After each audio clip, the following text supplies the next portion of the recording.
জয় মা।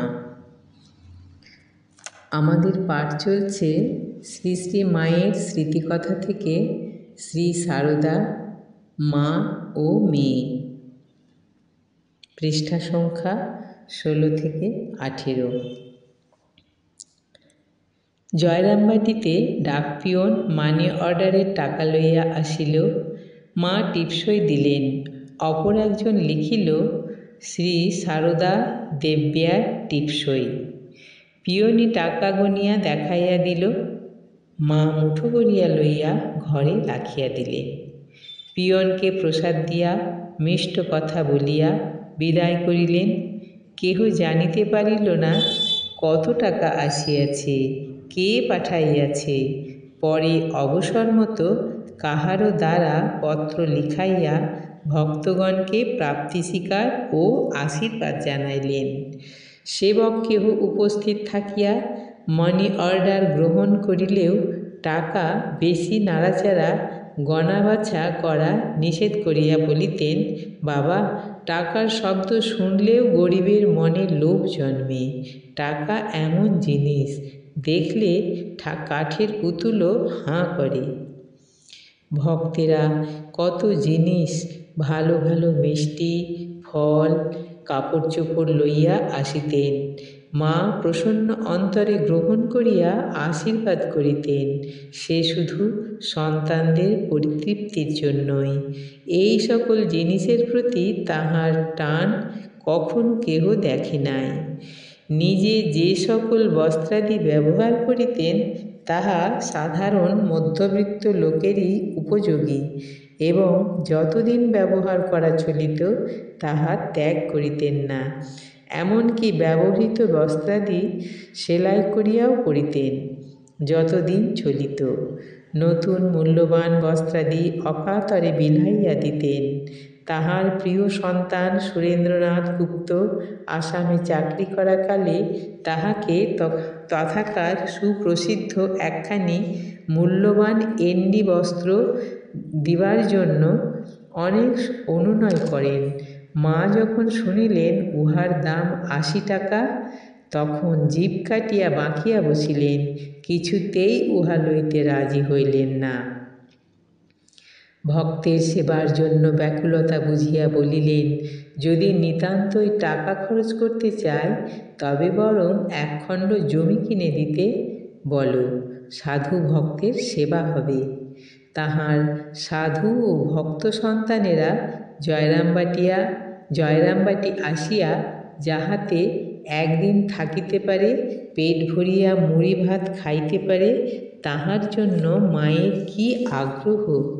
দেহত্যাগের কয়েক বৎসর পূর্বে বাড়ি ঘর জমির ব্যবস্থা করাইয়া স্বয়ং জগদ্ধাত্রীর নামে দেবোত্তর করাইয়া সন্তানগণের সুখ সুবিধার স্থায়ী বন্দোবস্ত করিয়া দিলেন।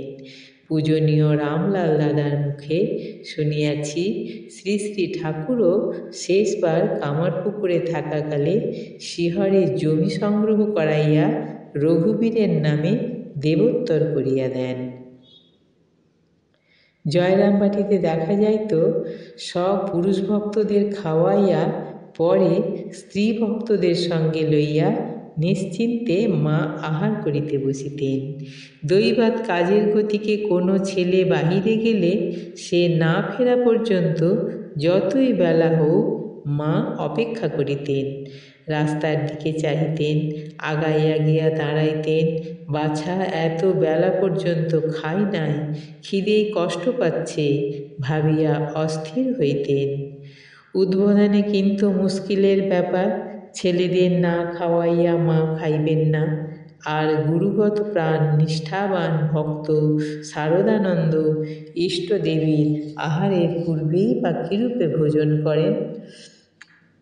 সেজন্য ব্যবস্থা হইয়াছে, মা মেয়েদের লইয়া একটি ঘরে আহারে বসেন, আর শরৎ মহারাজ ছেলেদের সঙ্গে বসেন অন্য একটি ঘরে একই সময়ে।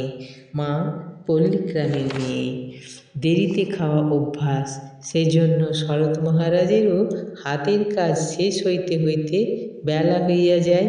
শ্রী শ্রী ঠাকুরের প্রসাদ মায়ের পাতে পরিবেশন করা হইল প্রথমে। মা তাড়াতাড়ি মুখে দিয়া শরতের জন্যে মহাপ্রসাদ করিলেন। গোলাপ মা চুপি চুপি আনিয়া দিলেন মহারাজকে। ভাগ্যবান সঙ্গীরাও সে প্রসাদ হইতে কিঞ্চিৎ বঞ্চিত হইল না। সন্তানদের সুখ স্বাচ্ছন্দ্যের দিকে মায়ের তীক্ষ্ণ দৃষ্টি। ছেলেদের শুকনো মুখ, দিন বেশ, ক্ষীণ শরীর দেখিতে পারেন না। তাই উদ্বোধনে ভালো খাওয়া থাকার ব্যবস্থা। নিত্য মাছ হইবে। বাঙালি ছেলেদের মাছ না হইলে পেট ভরে না। আহারের পরে সকলেই পান খাইবে। তাই মা নিজেই পান সাজিয়া রাখেন। আবার যাহারা পান ভালোবাসে তাহারা বেশি পায়। সাদা থান ধুতি ছেলেদের পরনে ভালো লাগে না। ভক্তেরা অনেক সরু পাড়ওয়ালা কাপড় দেন তাহাকে। তাহার নিজের সামান্যই প্রয়োজন। সেই সব অকাতরে বিতরণ করেন ছেলে মেয়েদের। ছেলেদের কেহ কেহ শৌখিন, মা সব জানেন। তাহাকে মিহি সুন্দর পাড় কাপড় দেন, আর যে মোটা ভালোবাসে তাহাকে সেরূপ দেন। কাহারো কাহারো কাপড় শীঘ্র ছিঁড়িয়া যায়, মা তাহাকে বেশি কাপড় দেন।